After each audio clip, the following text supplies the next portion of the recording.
നമസ്കാരം, അനീഷാണ്. നമ്മളിപ്പോൾ നിൽക്കുന്നത് എറണാകുളത്ത് മുളന്തുരുത്തിയിലാണ്. ആ കാണുന്ന നടക്കാവിൽ നിന്ന് വരുന്ന വഴിയാണ്. ഇവിടെ നമുക്ക് റൈറ്റ് തിരിഞ്ഞു കഴിഞ്ഞാൽ നേരെ പിറവം ഭാഗത്തേക്കൊക്കെ പോവാം. അപ്പോൾ പിറവം റോഡ് കുറച്ച് മുമ്പോട്ട് വന്നു കഴിഞ്ഞാൽ നമുക്കൊരു കുരിശടി കാണാം. കുരിശടിയുടെ അവിടെ നിന്ന് ലെഫ്റ്റ് എടുക്കുക. ഏകദേശം ഒരു 1.5 കിലോമീറ്റർ സഞ്ചരിച്ച് കഴിഞ്ഞാൽ നമ്മൾ ഇന്ന് കാണാൻ പോകുന്ന 6 സെന്റ് പ്ലോട്ടിലേക്ക് നമുക്ക് എത്താവുന്നതാണ്.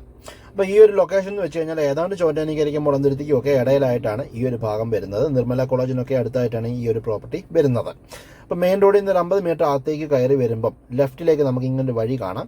ഇതൊരു റെസിഡൻഷ്യൽ ഏരിയ ആണ്, അതുകൊണ്ട് തന്നെ ഇതൊരു പ്രൈവറ്റ് റോഡാണ്. ഈ റോഡ് ഇങ്ങനെ പോയി ഒരു യു ഷേപ്പിൽ അപ്പുറത്തോട് തിരിച്ചും വരുന്നുണ്ട്. അതുകൊണ്ട് തന്നെ നമുക്ക് നമ്മുടെ പ്രോപ്പർട്ടിയിലേക്ക് 2 സൈഡിൽ നിന്നും റോഡ് ആക്സസിബിലിറ്റി ലഭിക്കുന്നുണ്ട്.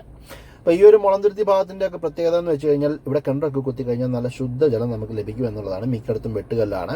അപ്പോൾ ഇതുപോലുള്ള ഒരു ബജറ്റ് സെഗ്മെന്റിലുള്ള പ്രോപ്പർട്ടിയിൽ ഇൻവെസ്റ്റ് ചെയ്യാൻ താല്പര്യമാണെങ്കിൽ ഇന്ന് തന്നെ ഓണറെ വിളിച്ചോളൂ. ഓണറുടെ ഡീറ്റെയിൽസ്, ഫോൺ നമ്പർ എല്ലാം നമ്മളുടെ വെബ്സൈറ്റിലുണ്ട്. പ്രോപ്പർട്ടി ഐ ഡി ഞാൻ താഴെ കൊടുക്കുന്നുണ്ട്.